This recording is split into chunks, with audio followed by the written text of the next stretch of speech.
Hello, everybody, and welcome to our new record. Today we are going to study story chapter 10, and the last chapter it's talking about my last home. Let's have our new vocabulary. Number one, groom. What does it mean? It means a person employed to take care of horses. Number two, pretty. It means an attractive thing. Third one, greeted. To greet someone, to say hi, how are you? It can be a sign of welcome when meeting someone. Number four, fault. It means responsibility for an accident. The last one, awful, mean very bad or unpleasant. Now please open your book, page 40 and 41. Listen and follow. Chapter 10 My last home. One day in summer the groom cleaned me and dressed me very carefully, so I thought something important was going to happen.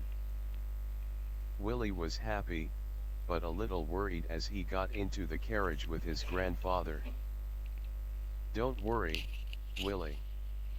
If the ladies like him, things will be fine." We drove up to a pretty house near the village. Willie rang the bell and asked if Miss Blomefield or Miss Ellen was at home.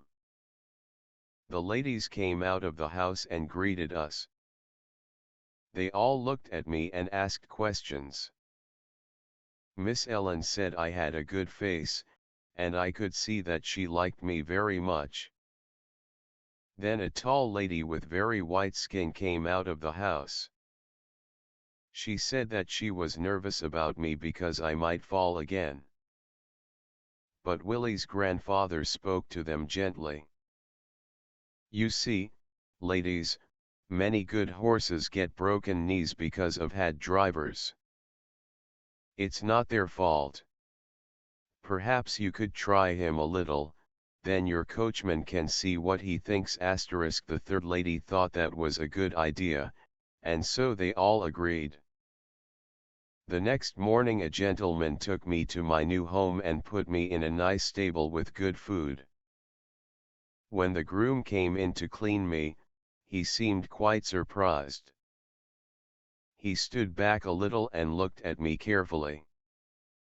"That looks like the star that Black Beauty had. I wonder where he is now and if he's happy." Then he saw my white foot. He looked at me very carefully again and spoke to himself. "He has a white star on the forehead and one white foot.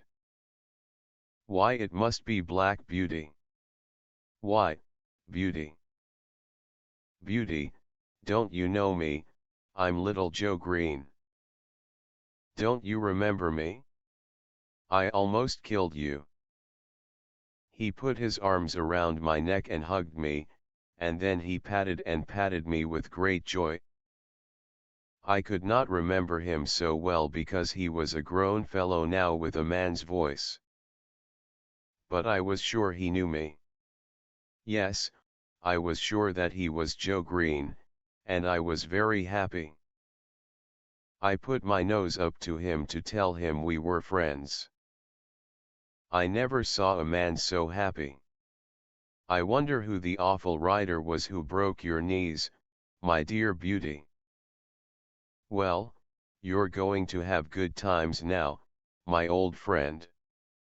Then I heard a whinny from a box nearby. When I looked, I saw a fat little gray pony with a sweet face. Could it be Merrylegs? Oh, I couldn't be happier. In the afternoon Joe and I took Miss Ellen for a drive in the carriage. I heard Joe tell her about me. He said he was sure I was Squire Gordon's old Black Beauty. I shall write to Mrs. Gordon and tell her that her favorite horse has come to us. How happy she is going to be. And so they decided to keep me. I was Black Beauty again, and I was home. It's a whole year since I came to this happy place, and Joe is the best and kindest groom there could be. My work is easy and fun, and I am strong and happy again.